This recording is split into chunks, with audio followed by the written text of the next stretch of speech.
पवार विरुद्ध पवार झालं होतं, तशाच पद्धतीने 2029च्या निवडणुकीमध्ये देखील जय विरुद्ध योगेंद्र आता पवार अशी आपण समीर 2026 मध्ये आहोत. 2029 ची कुठली चर्चा करणं मला समजत नाही की आपण कशासाठी 29 मध्ये काय होणार त्याची चर्चा आपण करत आहोत.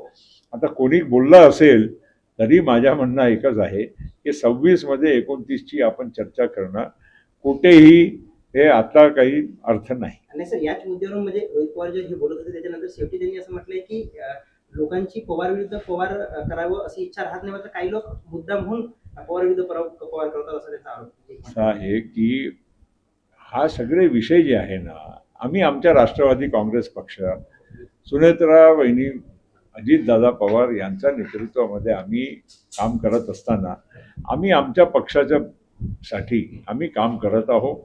बारामतीमध्ये आत्ताच पोटनिवडणूक कालच मतदान झालं, त्यामध्ये आम्हाला सगळ्यांच्या सहकार्य लाभलेला होता.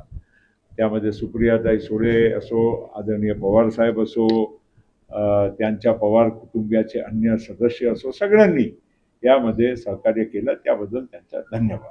सर, शिक्षा के क्षेत्र में छोटी सी पूछना चाहूंगा की अजित पवारांच्या निधनानंतर कुटुंबामध्ये जबाबदारीचं वाटप निश्चित झालं होतं. राष्ट्रवादी काँग्रेसमध्ये 3 पातळ्यांवर जबाबदारीचं वाटप करण्यात आलं होतं अशी माहिती जय पवार यांनी एका वृत्तपत्राला दिलेल्या मुलाखतीत म्हटलं आहे. असं आहे की अजितदादा राष्ट्रवादी काँग्रेस पक्षाचे अध्यक्ष झाल्यापासून आम्ही आमची एक वेगळी भूमिका तेव्हापासून आम्ही स्वीकारलेली आहे. आम्ही काही परिवाराच्या वादामध्ये काही पडू इच्छित नाही. आम्ही आमच्या पक्ष चालवून राहिलो. दादाच्या आकस्मिक निधनाच्या नंतर सुनेत्रा वहिनी पवार ते आमचे अध्यक्ष आहे आणि त्यांच्या मार्गदर्शनाखाली, त्यांच्या अध्यक्षतेखाली आमच्या पक्ष आम्ही चालवून राहिलेलो आहोत. आणि म्हणून इतर काही गोष्टी कोणी काही बोलत असतील, काही कोणी प्रत्युत्तर दिलं, त्या भानगडीत त्या वादात आम्ही पडू इच्छित नाही. परिवहन मंत्रीने 1 मे पासून मराठी शक्ती केलेली आहे, आता वाल्यांना याच्यावर आपण काय बोलतो?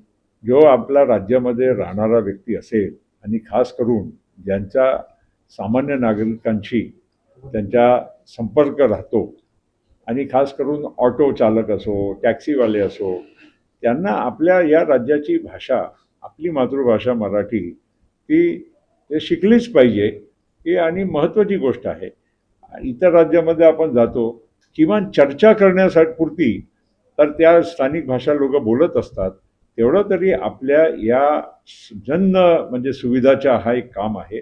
त्यामध्ये त्या आपले रिक्षा चालक असो, टॅक्सीवाले असो, त्यांना मराठी भाषेचा ज्ञान असलं.